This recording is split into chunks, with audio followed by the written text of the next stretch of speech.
Good evening, ladies and gentlemen, and welcome to the Stephanie Stevens Show. Thank you guys so much for tuning in to Pronoun TV.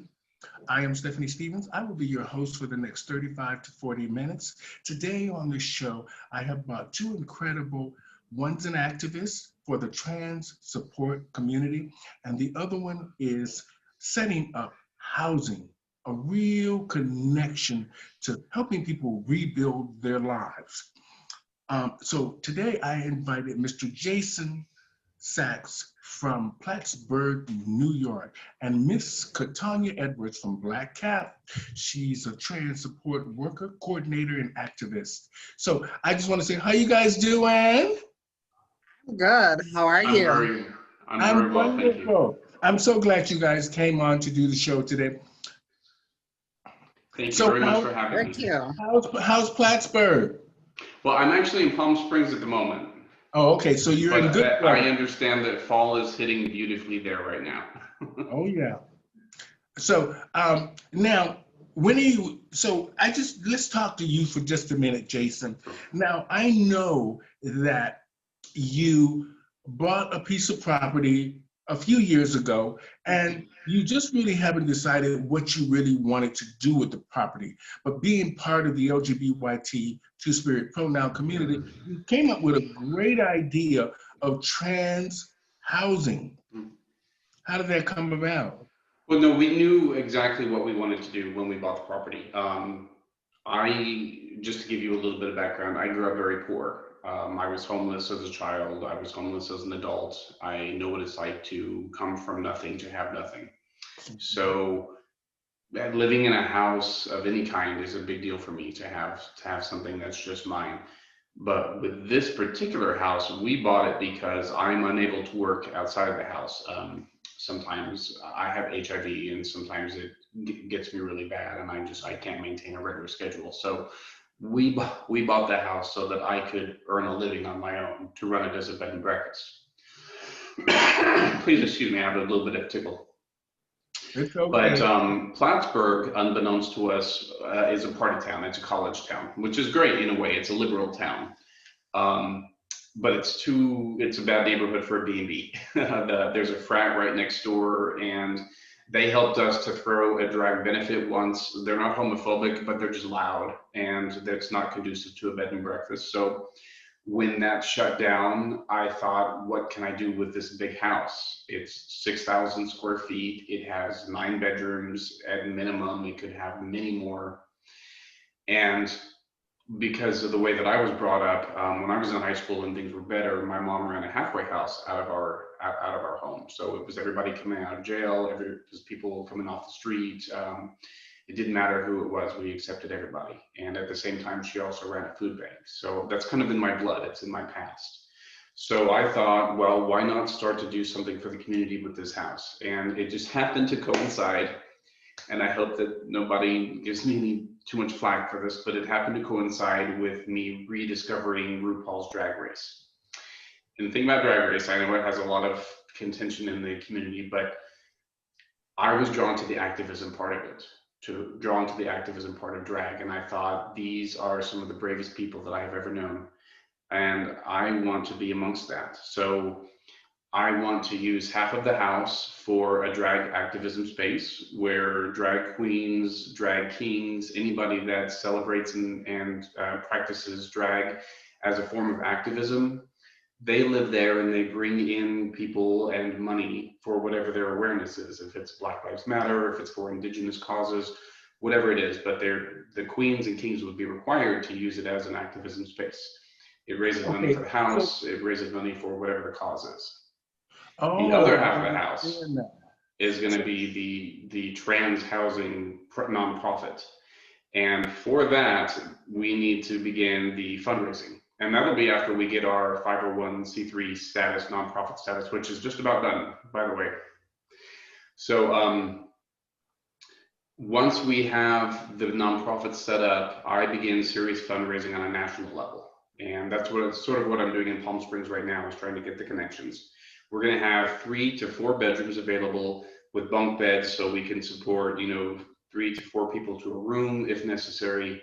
up to 12 people if we can. And these are going to be people that have been affected by homelessness because of their trans status, trying to figure out who they were. Perhaps they've been rejected by their family. Perhaps they just need to seek a new life or something of that nature. So initially, I thought it would be best for trans youth housing, because I know that there's a large youth population that often, is most affected. But I haven't worked out the kinks yet in terms of all of the support that we're going to need for that. I know that there will need to be somebody on staff there, probably 24 hours a day. I know that there are going to need to be mental health professionals involved, and I'm reaching out to all of these people now. I have therapists that might be willing to work with us on a pro bono basis.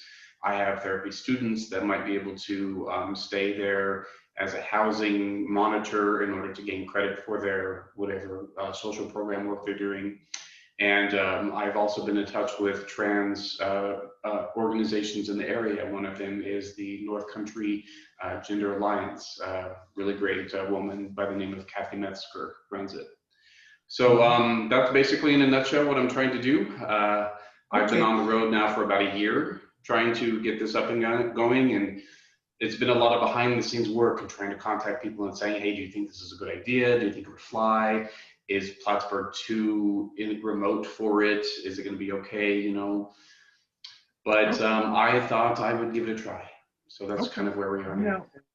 Now, I mean, you summed it up pretty good, but I want to go back to just a couple of key points. Where is your focus now with this project? So sorry. The very first hurdle that we have to overcome is the designation of the nonprofit status, because without that, nothing else matters. I can't really go forward with this. And the reason is because while I can rent out the half of the house I want to the performers to bring in things, to bring in awareness and whatnot, that's fine. The other half of the house where I want to house people is not livable. So I have to raise funds for that. So it's kind of like I have the assets, but I don't have the money to renovate it to livable standards. And if the community can get behind me for this, we can make the project together. And I'm willing to do this for 20, 30, 40 years, if that's what it takes, probably until I die. I'm hoping that since we have no children, we can possibly leave the house to the foundation that will carry it forward. So that's my hope. One more thing, and then I'm gonna let Katanya, I know you're itching. I can see you have a few questions for Jason. I want to talk about you keep saying drag queen, and I understand what you're trying to say, but we need to be clear when we're talking to a certain audience that me and Katanya identify with and who we are trying to help.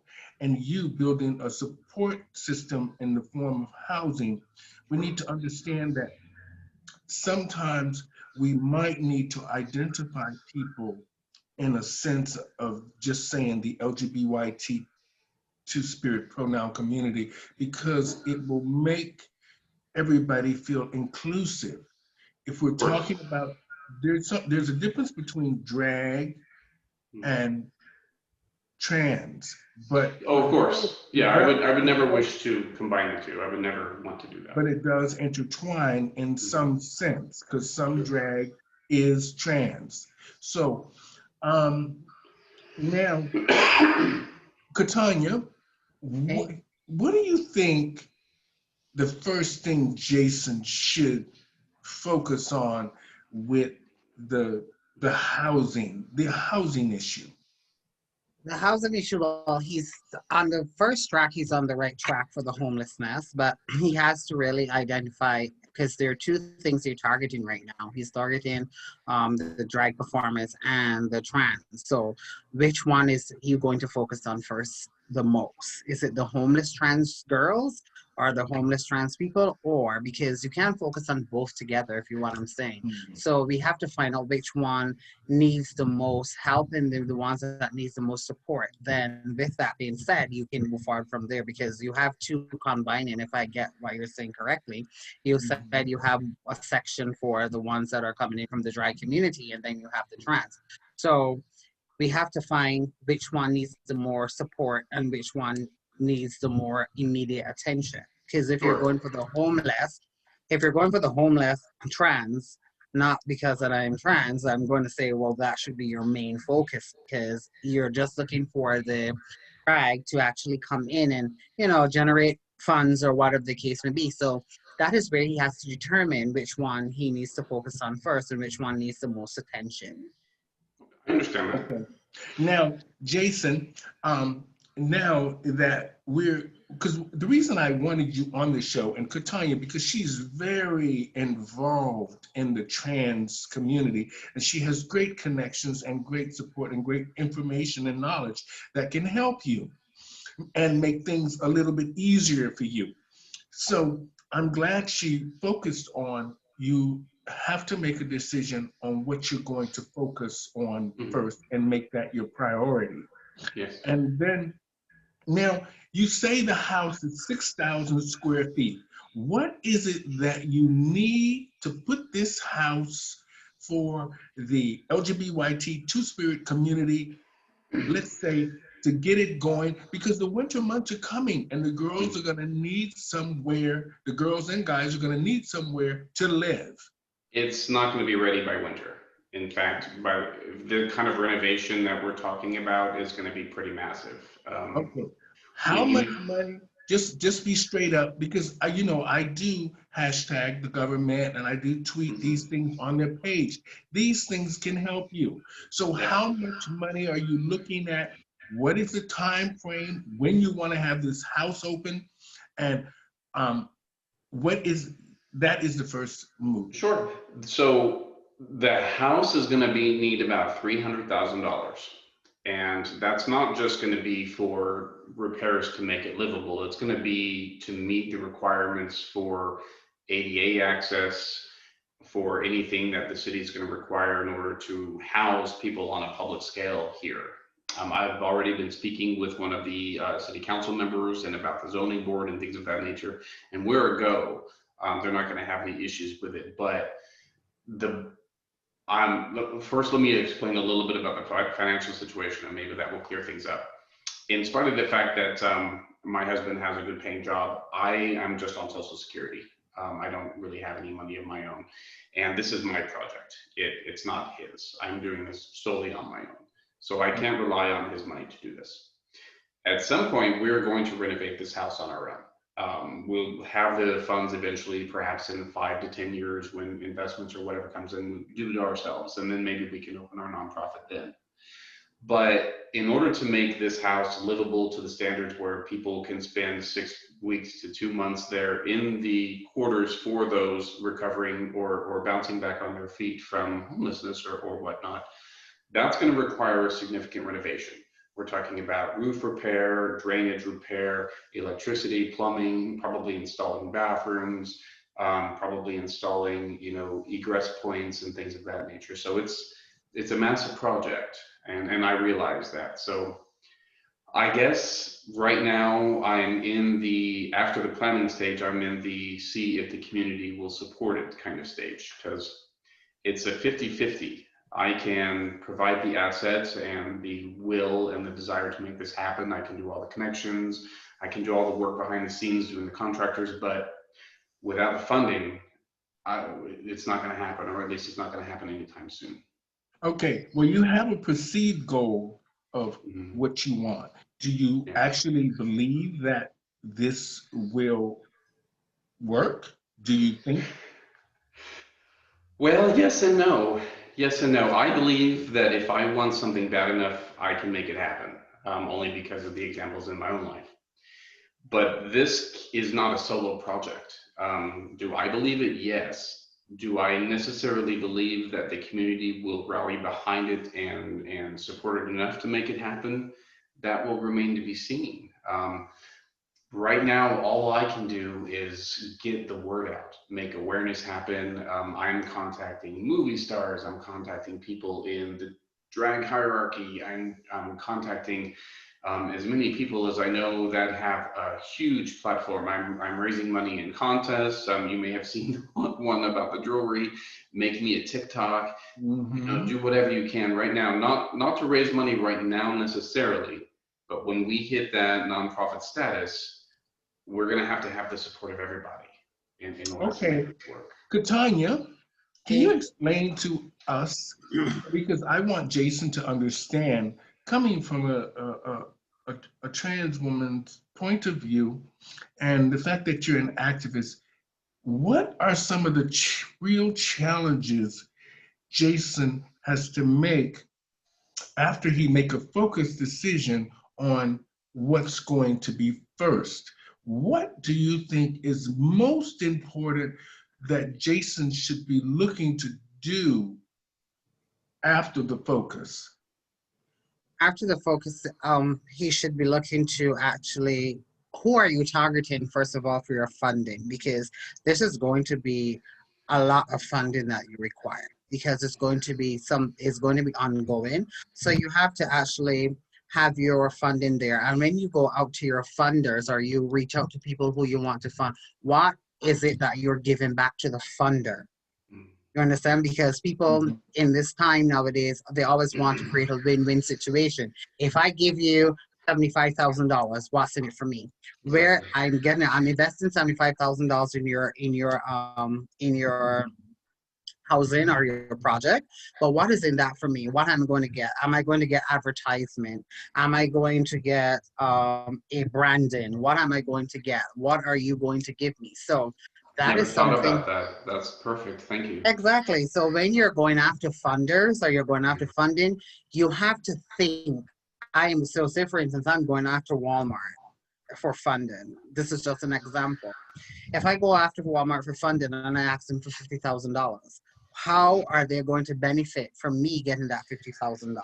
What is Right. in it for them? Is it going to be taxable for them that they don't have to pay taxes on that? Right. Yeah. And that Are will we help going with to this. Yeah. Yeah, are we going to have a gala and we are going to invite their employees? Are we going to give them recognition? Are we going to have a plaque stating this house was built with a donation? Are we going to have them to invite them to a ribbon cutting? You have to sit down. Wonderful. That's why I would Wonderful. actually like to sit down with you and look and see how you're drafting your funding because Yeah. every time you go to a business is a create a win-win situation. I am investing this in you, what am I getting from you that I should Sure. put my money into this? So that is Wonderful. something that you have to actually look at when after you've established your first who are you going to target. So that will be your next step. So we have to create a vision, which is what is in it for me. Hmm. Yeah. Great advice. Now, Jason, now I know you are in a committed relationship, and I'm, we've all been in relationships that are up and down. How does your partner play into all this? Well, as we like to put it in our relationship, he's the producer and I'm the director. He he will sit back on the sidelines and will enable me either through finances or through support or through whatever way he can for me to accomplish my dreams. Um, so in this particular instance with the hummingbird home for golden drag, he's behind it 100%. He wants to see the house transformed into something that's going to be useful for the community.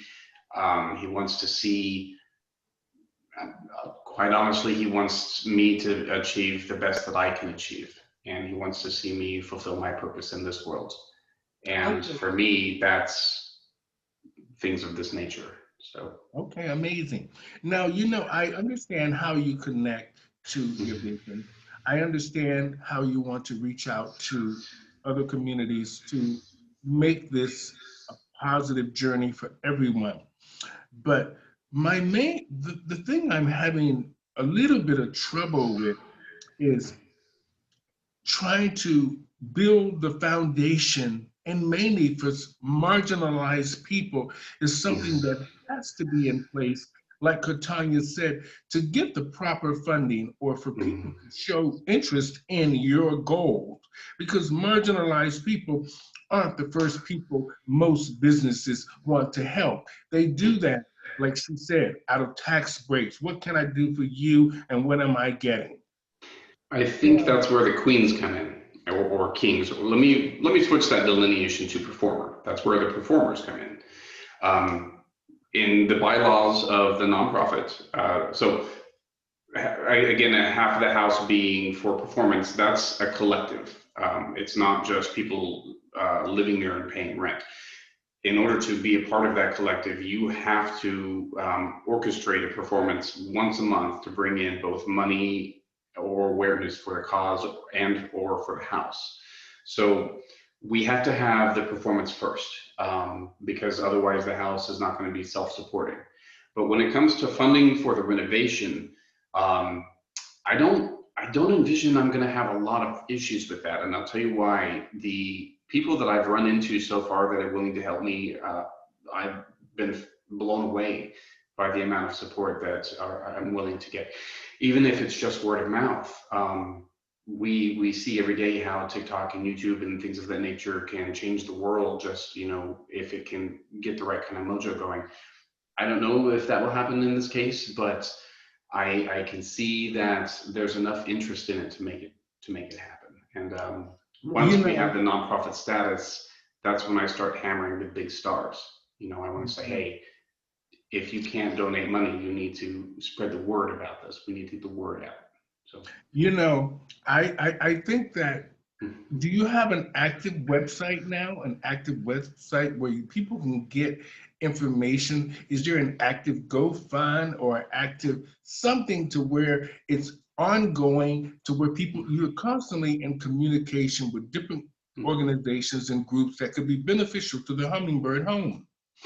Right now, just the Facebook page and then the Facebook fundraiser.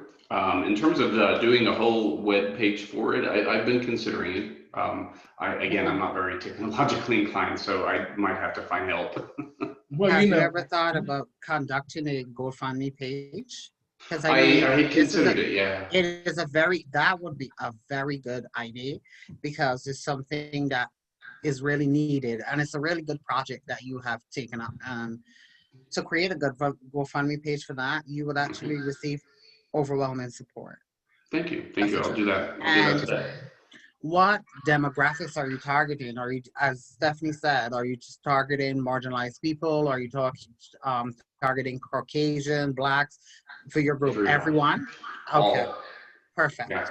I can't begin to stress enough that I want the space, the campaign, our entire logic, our entire process to be about inclusion. I can't stress enough that, even though, in fact, that's kind of what is behind my vision with the performance side supporting the nonprofit side, is that there apparently was a lot of stigma between the two worlds, and I want to bring them together. So I think this will be a fantastic way to do it. Jason, our world is full of politics, and somewhere in between, we have to find our voice and where our voice belongs.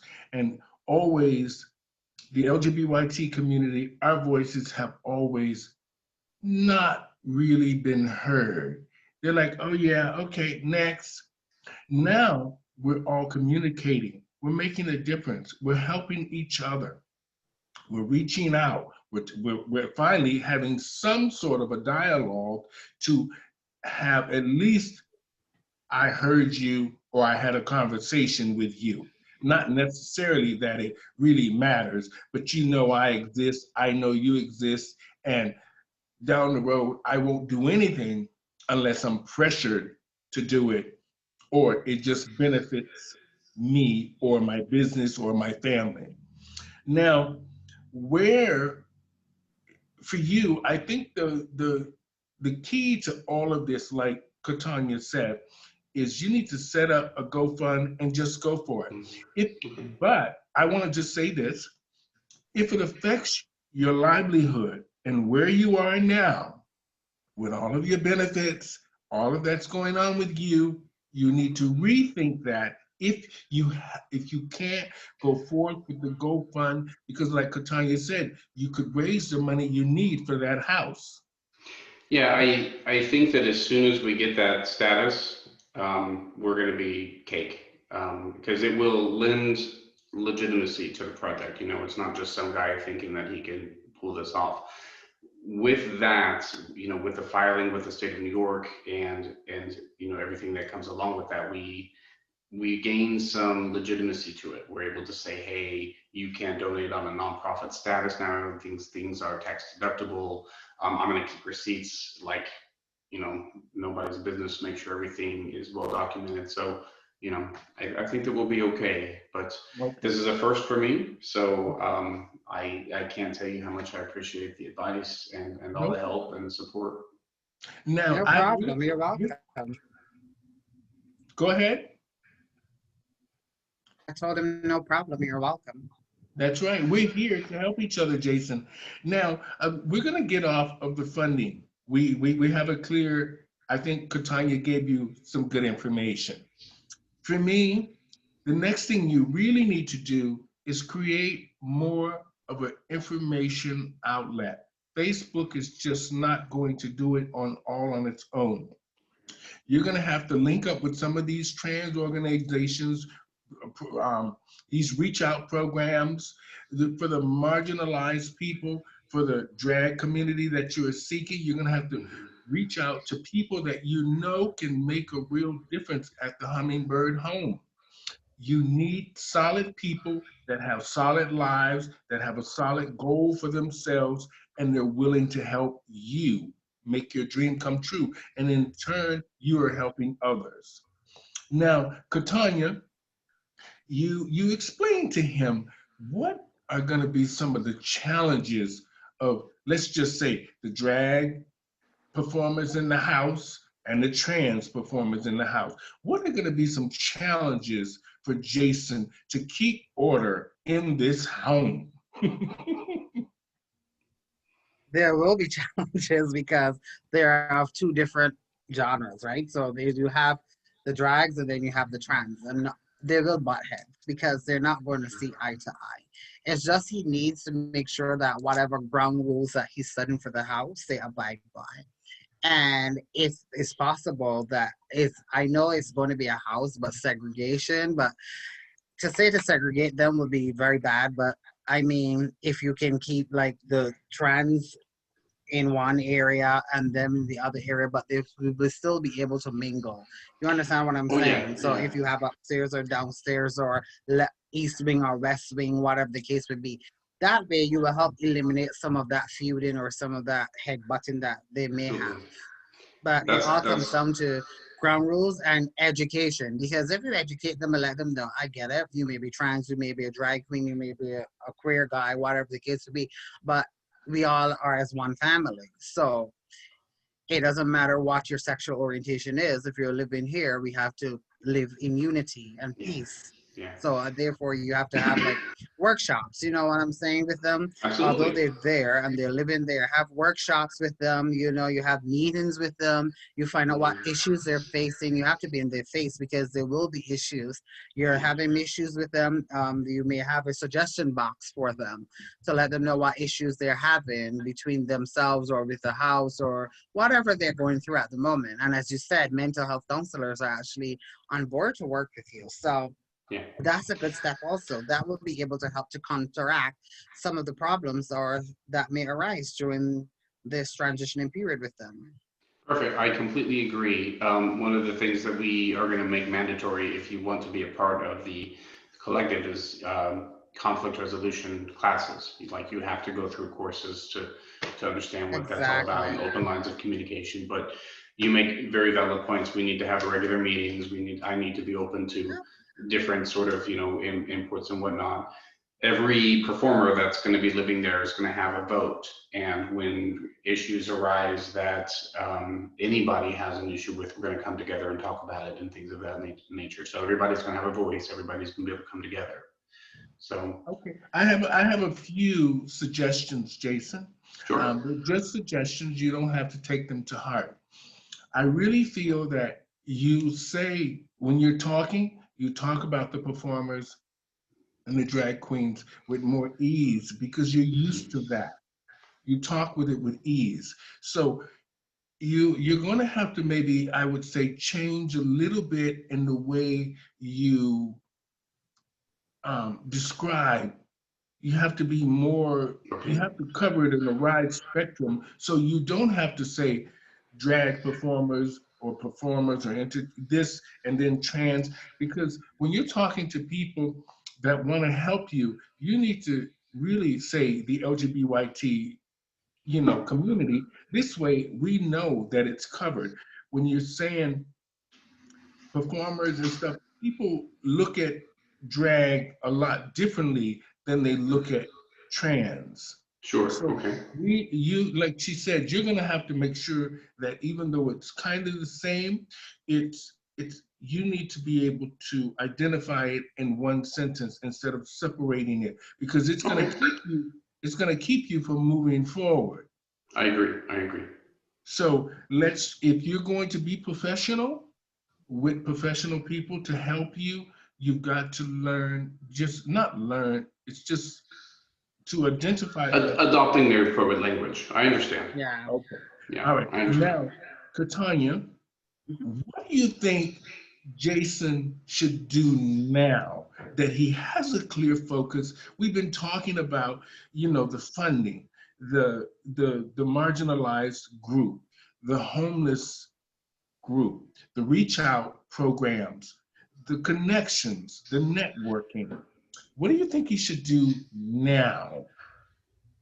Since he has that step in, what is the next major step that you need to focus on in order to get this up off the ground, Jason? What is your next step Right that you now, have to right now the filing of the status. define the I'm status? Okay. I'm working with a very nice lawyer. Has agreed to represent us, and not only is he going to be instrumental in the intricate filing of this, because the house is in a historical district, and any sort of involvement in this house in particular is going to require jumping through hoops. So I found the lawyer, which is the most important part.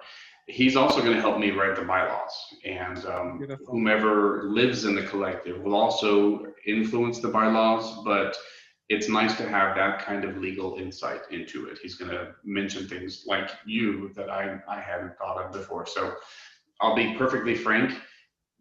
I'm sort of spinning my wheels right now, just brainstorming until that status gets filed. And once it's granted to me, I feel like a racehorse out of the gate. All of the plans that I have on the burner, these people I need to contact that have been waiting for me to say, start fundraising now, start fundraising now. I've got them on retainer. I just Yeah. my very first hurdle is getting that nonprofit status filed. Well, it seems you're on the right track. So I hope that's so. the next step. Yeah, you I've are. had nothing but time to think about this to the So point you're where I'm actually on driving the my right husband track crazy. now. You're Well, actually on the right track. So Thank you. at least you know what your next step is. So that's the best um, thing to have or It's the best thing to do. So it's it's really like not step by as step. complicated. I really hope to make it a very simple, as streamlined process as I can. I mean, I realize that there are going to be a lot of intricate parts, but at the heart of it, I basically want to fix up my house enough to house the homeless. That's really all I want to do, and people Amazing, can get behind amazing. that, Amazing. Yeah. or they can't. So You know, Amazing. Katanya, I know you do great work at Black Cap. You do great activism work for the girls and the guys, helping everybody navigate information that is good for them. And Jason, I'm glad that you got to meet Katanya. She's very sweet and she's very informative and she can help you a lot. So you should reach out to her. and you didn't Anytime. I'm mention here. beautiful. Thank you. So, so I'm going to make the show a little bit short today because I Yeah. think that we hit on some key points that will help Jason. I just want to say thank you, Katanya, for your You're input. You're welcome. very direct and very clear. Thank you, Jason, for clearing it up for us. about your journey, about, you know, what you want to happen for the Hummingbird Home. It's a great vision. We hope, you know, we're pretty sure you're going to make it come true. And, um, So, and we're glad that you're reaching out to marginalized people that sometimes don't have a voice.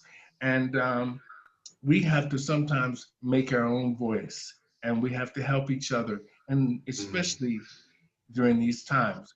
So I just want to say thank you to so much for doing this show. Katanya, you're beautiful. Thank you Thank for you. having us. Thank you. Thank you, Jason from Plattsburgh, New York. You were amazing. Ladies Oh, and thank gentlemen, you.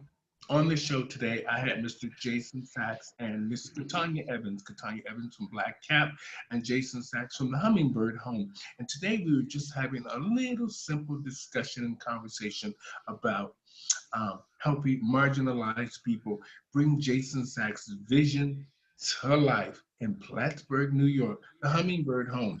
And she gave her input, trans activist and Black Cap coordinator, Miss Katanya Evans. So thank everybody for being on this show today. Thank you guys so much. Y'all have a great Thank you. weekend. Happy Bye. Thanksgiving. Happy Bye. Thanksgiving. Bye.